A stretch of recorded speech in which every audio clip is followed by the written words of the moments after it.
Would you sign a contract before reading it? Would you make a serious agreement without knowing first the details, without understanding the implications?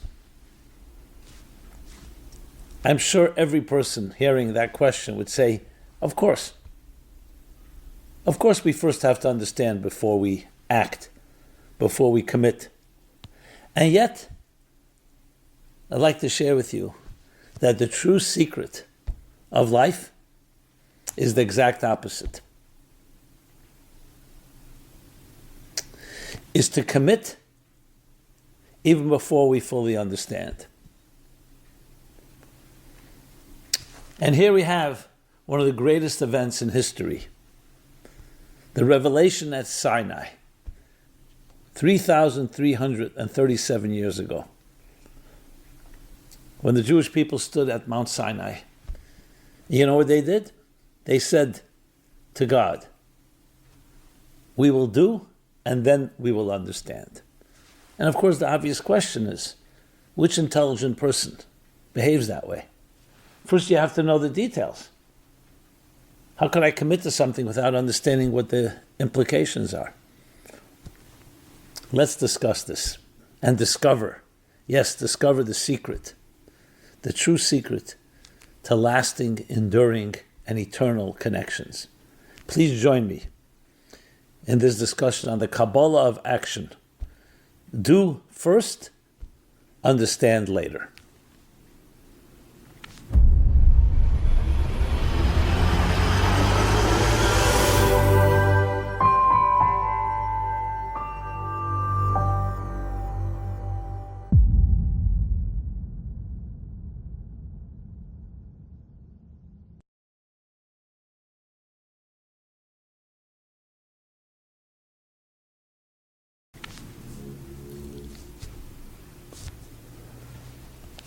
Hi, this is Simon Jacobson, and we will be discussing the Kabbalah of action. Do first, understand later.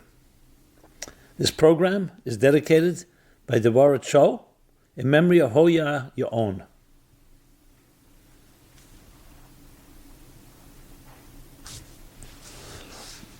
Would you sign a contract before reading it? Would you make a serious agreement, or not even a serious agreement, any agreement, without knowing the details first, the implications, the obligations, the expectations? The very notion sounds ridiculous. Who would commit to something without understanding what it is we're committing to? And yet we find an event in history that one could argue is the most important event of all of history, where a people, an intelligent people, stood at a mountain, Mount Sinai, 3,337 years ago, and were offered a mandate by God. It was called the Torah, the Bible, as it's known. With serious commitment of life, of how we are born and how we die, and how we love, and how we have relationships. Every aspect of life is regulated in this book. A moral, ethical book, a book of spiritual direction and guidance. And what did the people do? They said, we will do, and then we will understand. So we're told, the Talmud tells us, that one of the skeptics asked the question, what kind of reckless, rushed behavior is that? You will do before you understand. You're signing a contract, basically affecting your entire life and the life of generations to come, without knowing what you're going to be committing to?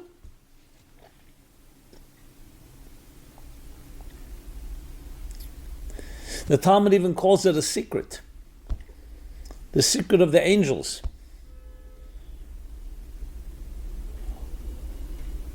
Who first do, and then try to understand. How do we explain that?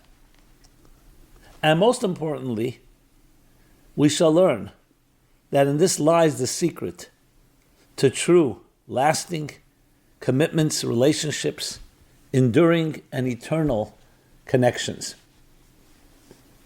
So how do we even begin?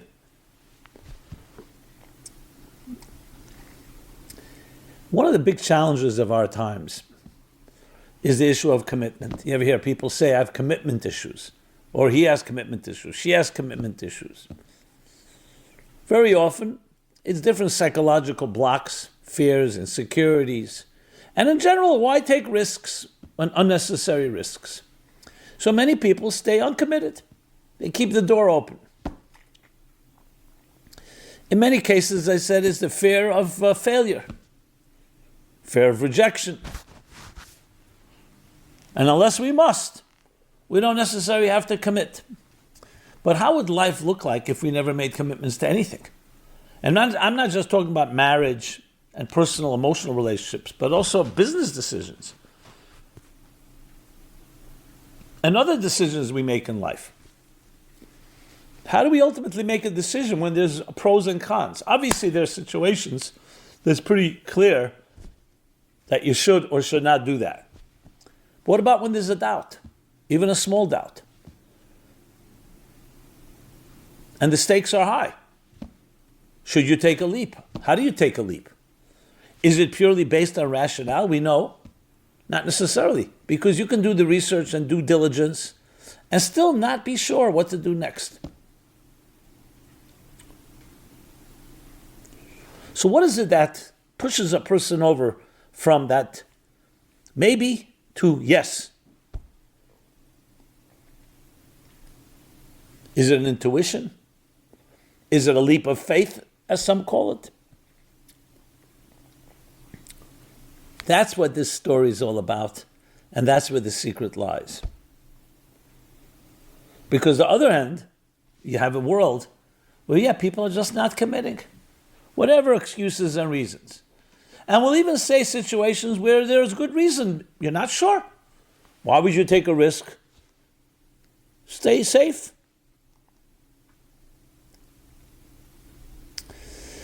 But we have to dig a little deeper. Maybe begin with the very fact, why is commitment that important in the first place? What's wrong with just living on the fence? Being indecisive, like the guy used to said, I used to think I'm indecisive, now I'm not so sure. What's wrong with that? What's wrong with doubt? Besides the psychological effect that doubts paralyze us, they demoralize us, they weaken us. But is anything really, I'm not going to lose anything if I don't go ahead. If I go ahead, there's always the risk I may not succeed. I think we all know, and there's something that resonates in us, that obviously you could ask philosophical questions all day and play mind games, but there's something about commitment that we sense is very precious and valuable in life. Imagine parents were not committed to their children. When it's convenient, I'm there. When it's not convenient, I'm not. When the children are a nuisance. That concept of unconditional love, unconditional commitment, resonates with us. That doesn't mean in every given situation. Obviously, very often we get committed to something that's not even healthy. Addiction is an example. But even addiction, the root of it is connection. The problem is it's an unhealthy connection. It's a dysfunctional connection. Because connection and attachment is something that is vital to the human being. 9 months we spend in our mother's womb. You don't have more attachment than that. In a sense, all addictions, I would say, are attachment disorders. An attachment that has been severed or misplaced, so you're trying to find an attachment to replace it. So attachment, by definition, is an unconditional concept. If a mother in the middle of pregnancy says, you know what? I don't want to take care of this child any longer. What would life be? And the same thing with all types of love.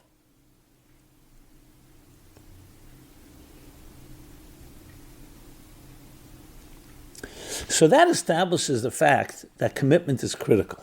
The problem is, so how do you commit if you don't know what it says in the contract? So you have to keep in mind, and let's go back to the story of Sinai. You have to keep in mind, it wasn't the first time that the Jewish people met God. They were spent over 200 years in a deep genocide, a Holocaust in Egypt, that enslaved them, that tortured them, that afflicted them, that punished them, and that killed them, yes. Many died at the hands of their tormentors. And it wasn't just 10 years or 15 years, it was hundreds of years. Before that, these people standing at Sinai were the children of the 12 tribes who were children of Jacob and Leah and Rachel and Bilhah and Zilpah, who in turn was a child of Isaac and Rebekah, who in turn was a child of Abraham and Sarah. So we're talking about people of the highest level, refined level, evolved, pioneers, who paid a heavy price to deny a world of paganism and selfishness and commit to a higher purpose. And that's when they began their relationship with God. So they were, so to speak, dating God for a while, for generations. So the people were not coming in a vacuum and suddenly for the first time being offered a contract, a Torah that says, take it or leave it. You have no time to study it. I just want either take it or leave it. No, they already had a relationship. They were dating.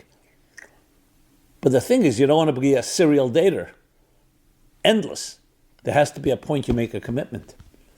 And they did. They didn't procrastinate further. They could have said, we want to read it in detail, we want to study it. They trusted. But it was a trust not built on naivete or immaturity. It was a trust built on serious experience. And not just in times of joy, but also in times of pain. They were redeemed ultimately from Egypt. The promises that God delivered, that God made, were delivered. They were redeemed. So at some point, are you ready now to make a commitment? And you think about it, of course, the rational mind could always say, it's too risky, the commitment. I don't know what it'll entail, what will happen generations from now. What is this commitment going to do to me and to my children and grandchildren? But let's take another example, a military example. In military, and we know that military is a very good example for this. Once you enlist, you're committed. You get an order from a superior. Now, you can't start questioning and say, I want to understand it first. I want to read a book on it. I have a different opinion. That's court-martial. And military court-martial is a matter of life and death. You know why? Because the whole military is built on life and death. And you delaying 1 second in order can put many people in danger. So there's an absolute need for submission to authority. You don't want to enlist, don't enlist. But once you're in the military, it's all driven by, first I will do and then I will understand. So fine. That's why there's training, there's education. Like here, generations before, they learned about this God. Do you want a relationship with me? And if you do, you're in all the way. A soldier is a soldier even when you're asleep. It's total commitment. And if you think about it, that's unbelievable. It's beautiful. That's what you want in life. Do your due diligence. But that's preceding the relationship. Relationships are built on commitment. And when you do have preceding before it, remember, nobody gets married when they're newborns. You go through a childhood, an education, a family unit. You learn about love. Obviously, there's situations where families are unhealthy or dysfunctional, and that's an additional challenge. But assuming everything works out, you've learned about love. You learned about commitment. Now you go out and meet someone, and you don't just marry the first person you meet, but after you do the proper research, the proper due diligence, dating, now are you ready to go? And once you are, you're in all the way. Now, of course, you could ask the question, what happens if there's a breach in the relationship? You've betrayed, you're violated, you are, your trust, for good reason, has been compromised. That's another discussion. Then something that an extraneous event happened. But commitment itself, I remember asking someone who was having difficulty finding his soulmate. And I said to him, you ever hear of, we were going through the usual suspects. This reason, that reason. And he was telling me, I went through everything. I did everything. I said to him, did you ever hear of unconditional love? He said, yeah. If she has these elements, 1, 2, 3, 4, 5, I'll give her unconditional love. So I said, did you hear what you said? You have conditions to give unconditional love. And then I said, do you have any blind spots? You say you worked it all out. He was looking to me for some mystical, Kabbalistic reason, a secret to, I don't know what he was looking for, of why it's not working. I said, we got to go through all that. He says, I went through everything. Do you have any blind spots? He says, yes, but I know where there are. So I realized who I was dealing with. Thank God I was able to help him by first showing him what real unconditional love is.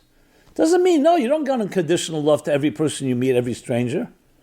But it should always be part and parcel of your commitment to life.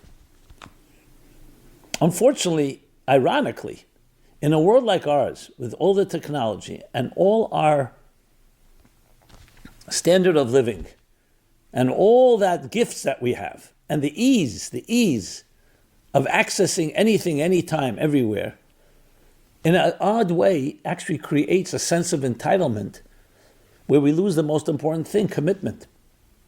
We have so many options.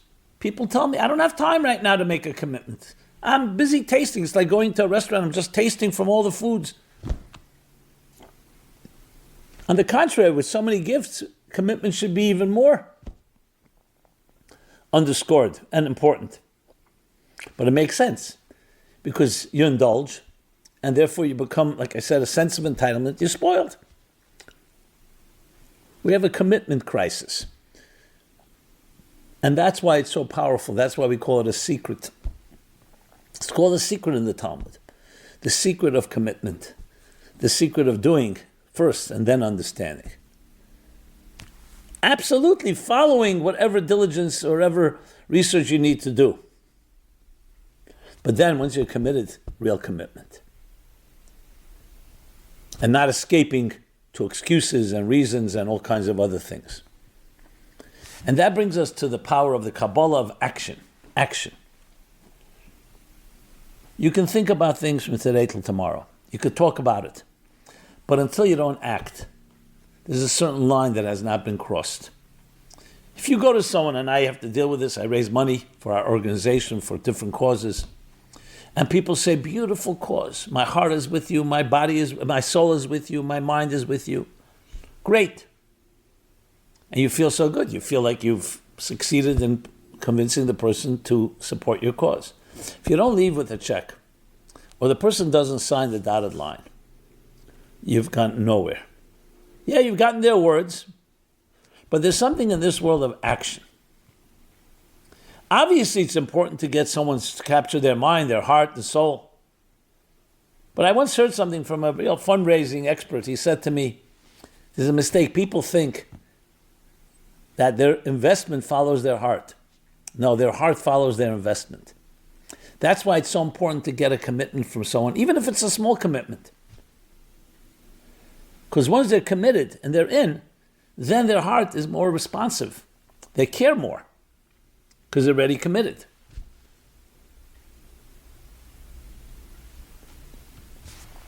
That is a powerful secret. So in the Kabbalistic and Hasidic teachings, it talks about the power of action.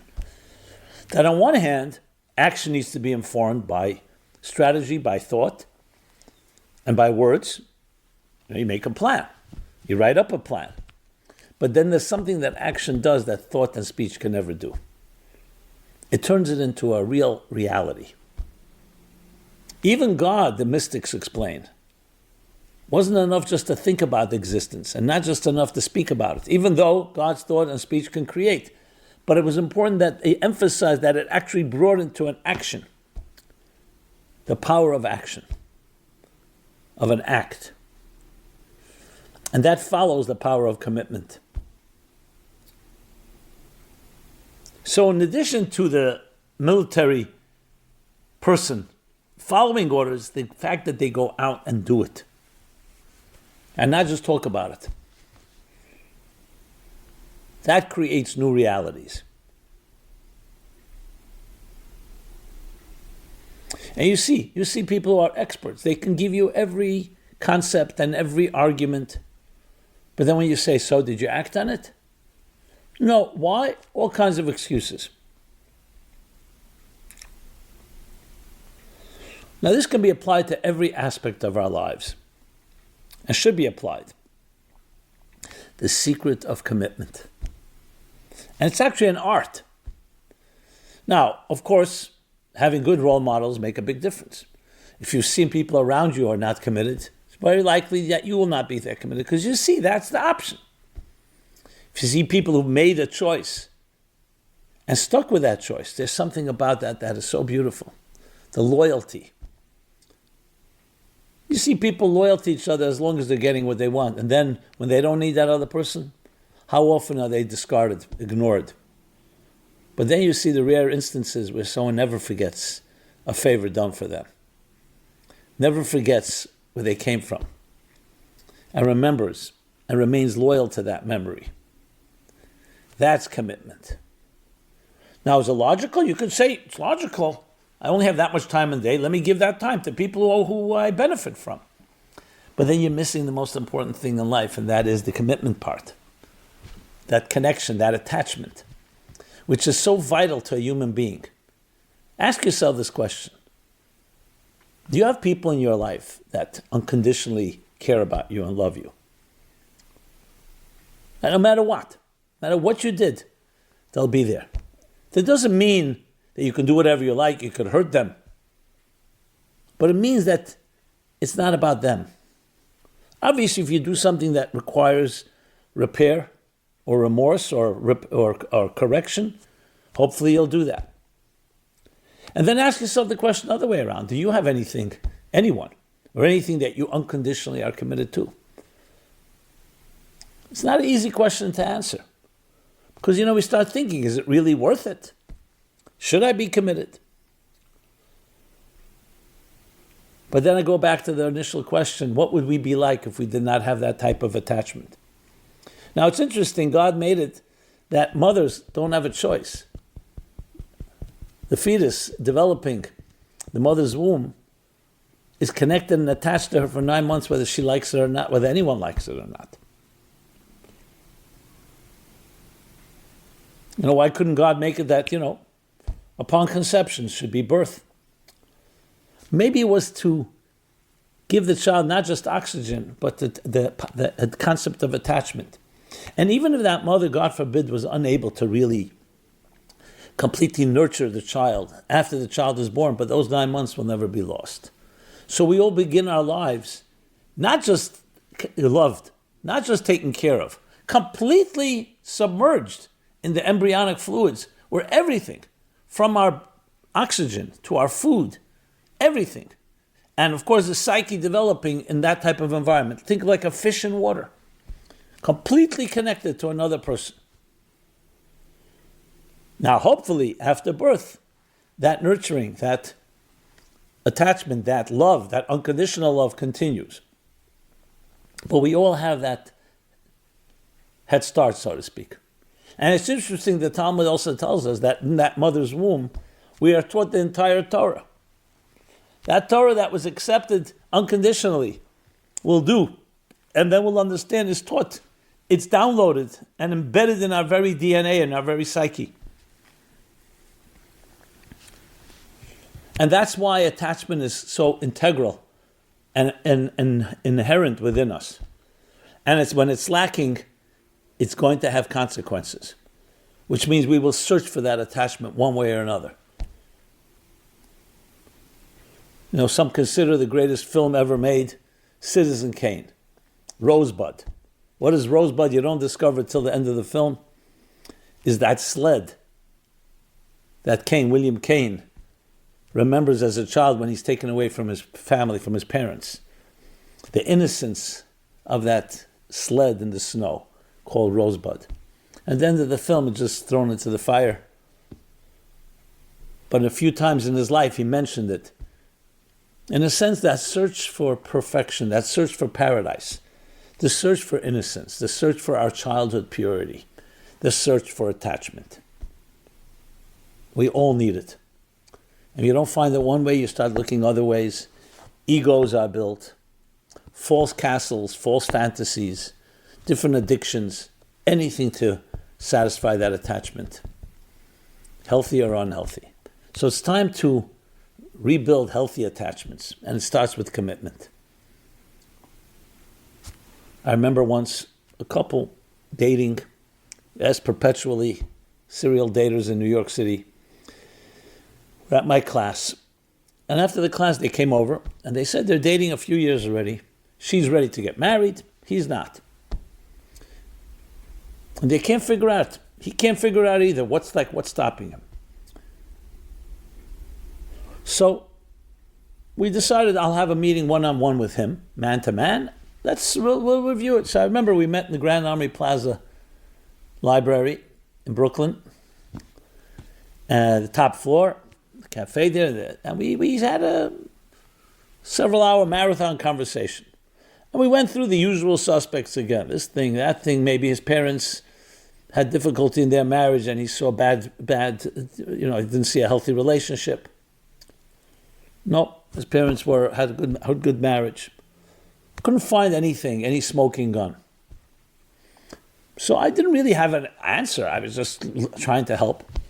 But then something came to me. I don't know, he was a brilliant guy, computer programmer, a computer genius, technology, mathematics, science, physics. And I saw a very accomplished person. And yet, so suddenly I said to him, out of the blue, I said to him, you know something, I just had an idea, a brainstorm. And that is, it's not just commitment to her, because we also went through that. Maybe there's something he finds, he really loved her, he cared for her. Something was just blocking him. So I said to him, I have a thought. It's not about her, it's not about even relationships. Are you committed to anything in your life? Anything. And mean unconditional commitment. And he looked at me, he said, no, almost everything is, obviously, almost everything is optional. Always a back door. Then he turned to me and said to me, what about you? Are you unconditionally committed to anything? And it was a good question. And I don't know why, but some type of primal memory came back to me. And this is the way I phrased it, even though I'd probably think about it. And I didn't even think. I just said before even understanding what I said. Thinking back, maybe I would articulate a little more sophisticated, which I'll do in a moment. So I said to him, yeah, when I was a young child, I had this quirk. I remember walking sometimes to school. We can go by bus, but I could also walk. It was a 20-minute walk. I remember liking to walk. I enjoyed walking in the rain. But that was not the quirk. It's not because I like getting wet. I like going in the rain, and I would walk up the street, and at the curb in the Brooklyn street where I lived, which is a little on a hill to the school, the water would run till it would run into the sewer at the corner. And I had this quirk that I would go over to the stream of this running water, and wherever I saw a clump of dust or garbage or twigs that blocked the water from flowing, I had this pleasure of opening up the blocks to let the water flow through. Not that it needed my help, trust me. And not that it made any difference. I just had that feeling, opening up something that was blocked or clogged. And I said, that became my passion, my unconditional passion. Until today, I see that's what I do. I have a very strong love, passion, urge to help unclog that which is blocked in people's psyches, fears, uncertainties, to find that clarity, to open something up, wherever I could. That's my unconditional commitment. I will do anything to be able to continue doing that. Interestingly, though our conversation was not very emotional till that point, he began to cry. He said, "That's so beautiful. I wish I had something like that." Today I understand when I think back, that was my quirk. But yes, my commitment is to try to use the gifts I was given to help open up doors, and remove obstacles, impediments of all sorts, especially psychological ones. What came of our conversation was that ultimately he realized that it was not about her per se, the woman he was dating. It was about his commitment to life. As an intelligent person, he always hedged his bets, so to speak.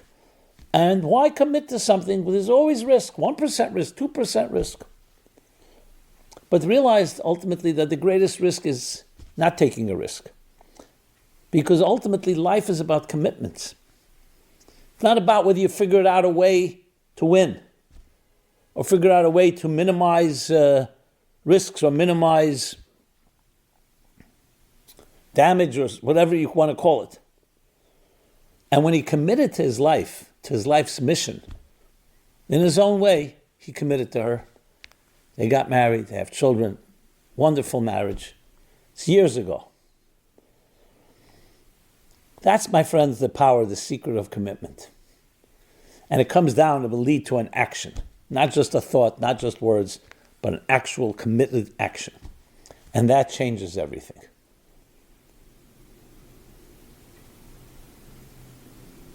That makes all the difference. Try it out. Simon Jacobson here. MeaningfulLife.com is our website, where you can find a wide array of resources on every subject in life, entire spectrum. Please subscribe to our offerings. Subscribe to our YouTube channel. Please share, and I'd love to hear your thoughts, your feedback, your comments. And we always, to continue these programs, can use your support, your moral support, but especially your financial support. So please go to meaningfullife.com//donate and help in any way you can. Again, love to hear from you. Be blessed and be well. This program is brought to you by the Meaningful Life Center. Please help us continue our programs. Make even a small contribution at meaningfullife.com/donate.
This program is brought to you by the Meaningful Life Center. Please help us continue our programs. Make even a small contribution at meaningfullife.com/donate.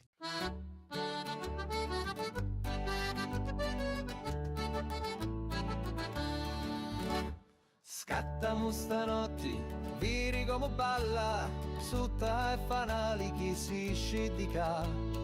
Ballamo stanotte, salta come un'anna, chi pettini di luna in sciolla.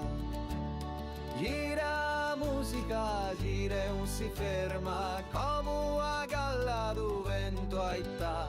Attira con narina, tamburello e abbacia come sua figliola. Scattamo stanotte, viri come balla, sutta e fanali chi si scidica. Ballamo stanotte, salta come un'anna, chi pettini di luna in sciolla.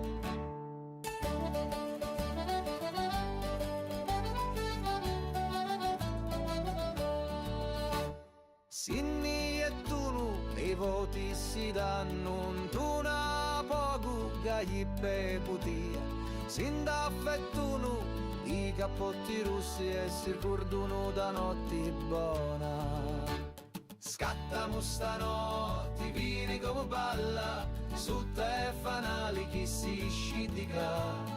Ballamo stanotte, salta come un'anna, chi pettini di luna in sciolla.